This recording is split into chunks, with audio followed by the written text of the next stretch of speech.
जय श्री श्याम दोस्तों। आस्तिक कहानियों में आपका स्वागत है। माघ मास महत्तम 10वां अध्याय और 11वां अध्याय।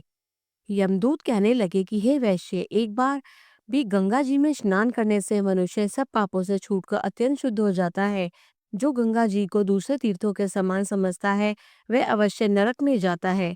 भगवान के चरणों से उत्पन्न हुई गंगा जी के पवित्र जल को श्री शिव जी अपने मस्तक में धारण करते हैं। वह ब्रह्मा जो संदेह रहित प्रकृति से अलग और निर्गुण है, ब्रह्मांड में उसकी समानता किससे हो सकती है। गंगा जी का नाम हजारों योजन दूर से ही लेने वाला नरक में नहीं जाता। इसलिए मनुष्य को अवश्य में गंगा जी में स्नान करना चाहिए। हे वैश्य, जो ब्राह्मण दान लेने का अधिकारी होकर भी दान नहीं लेता, वह आकाश के नक्षत्रों में चंद्रमा के समान है। जो कीचड़ से गऊ को निकालता है, जो रोगी की रक्षा करता है, या जो गौशाला में मरते हैं, वे आकाश में तारागण होते हैं। प्राणायाम करने वाले मनुष्य सदैव उत्तम गति को प्राप्त होते हैं। प्रातः समय स्नान के पश्चात जो 16 प्राणायाम करते हैं वे घोर पापों से बच जाते हैं। जो पराई स्त्री को माता समान मानते हैं वे यम यातना को नहीं भोगते। जो मन से भी कभी पर स्त्री का चिंतन नहीं करता वह दोनों लोकों में अपने अधीन करता है। जो पराये धन को मिट्टी के समान समझता है वह स्वर्ग में जाता है। जिसने क्रोध को जीत लिया मानो उसने स्वर्ग को ही जीत लिया। जो माता पिता की सेवा देव तुल्य करता है वह यम द्वार नहीं देखता, और जो गुरु की सेवा करते हैं वह ब्रह्मलोक को प्राप्त होते हैं। शील की रक्षा करने वाली स्त्री धन्य है। शील भंग करने वाली यमलोक जाती है। जो वेदों और शास्त्रों को पढ़ते हैं या पुराण और संगीता पढ़ते और सुनते हैं तथा जो स्मृति का व्याख्यान और धर्मशास्त्र समझते हैं या जो वेदांत में लीन रहते हैं वह पाप रहित होकर ब्रह्मलोक को प्राप्त होते हैं। जो अज्ञानियों को वेद शास्त्र का ज्ञान देते हैं वे देवताओं से भी पूजित होते हैं। यमदूत ने कहा कि वैश्य श्रेष्ठ यमराज ने हमको वही आज्ञा दे रखी है कि तुम किसी वैष्णव को मेरे पास मत लाओ। हे वैश्य, पापी लोगों को इस संसार रूपी नरक को पार करने के लिए भगवान की भक्ति के सिवाय दूसरा और कोई उपाय नहीं है। भगवान की भक्ति न करने वाला मनुष्य चंडाल के समान समझना चाहिए।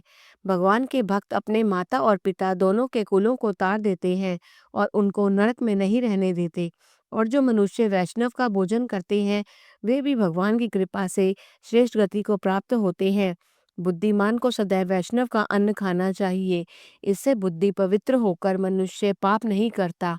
गोविंदाय नमः इस मंत्र का जाप करता हुआ जो मनुष्य मृत्यु को प्राप्त होता है वह परम धाम को प्राप्त होता है। इसमें कोई संदेह नहीं है। जो ओम नमो भगवते वासुदेवाय इस द्वादशाक्षर मनमो नारायण इस द्वादक्षर मंत्र और अष्टाक्षर मंत्र का जाप करता है उसके ब्रह्म इत्यादि बड़े पाप नाश हो जाते हैं। बोलो श्री कृष्ण भगवान ने की जय। 11वां अध्याय।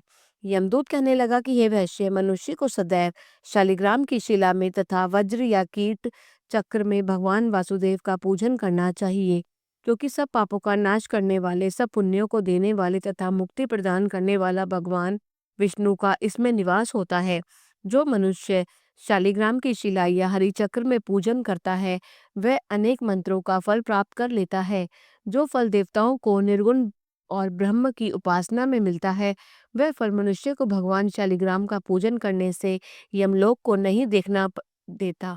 भगवान को लक्ष्मी जी के पास अथवा बैकुंठ में इतना आनंद नहीं आता जितना शालिग्राम की शिला या चक्र में निवास करने में आता है। स्वर्ण कमल युक्त करोड़ों शिवलिंग के पूजन से इतना फल नहीं मिलता जितना एक दिन शालिग्राम के पूजन से मिलता है। भक्ति पूर्वक शालिग्राम का पूजन करने से विष्णु लोक में वास करके मनुष्य चक्रवर्ती होता है। काम, क्रोध, लोभ, मोह, अहंकार से युक्त होकर भी मनुष्य शालिग्राम का पूजन करने से वैकुंठ में प्रवेश करता है। जो सदैव शालिग्राम का पूजन करते हैं वह प्रलय काल तक स्वर्ग में वास करते हैं।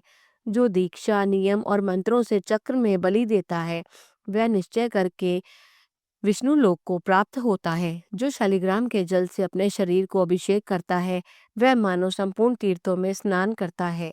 गंगा, रेवा, गोदावरी सबका जल शालिग्राम में वास करता है। जो मनुष्य शालिग्राम की शिला के सन्मुख अपने पिता का श्राद्ध करता है, उसके पितर कई कल्प तक स्वर्ग में वास करते हैं। जो लोग नित्य शालिग्राम की शिला का जल पीते हैं, उनके हजारों हजारों बार पंचगव्य पीने से क्या प्रयोजन। यदि शालिग्राम की शिला का जल पिया जाए तो सहस्त्रों तीर्थ करने से क्या लाभ। जहाँ पर शालिग्राम है, वह स्थान ही तीर्थ स्थान के समान ही है।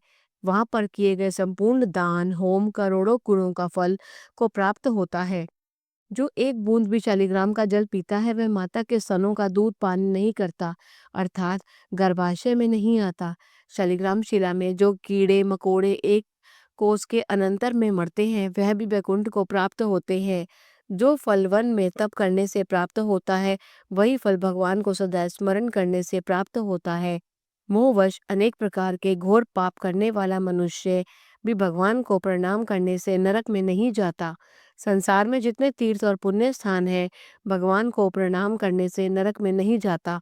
संसार में जितने तीर्थ और पुण्य स्थान हैं, भगवान के केवल नाम मात्र के कारण ही प्राप्त हो जाते हैं। बोले श्री कृष्ण भगवान ने की जय।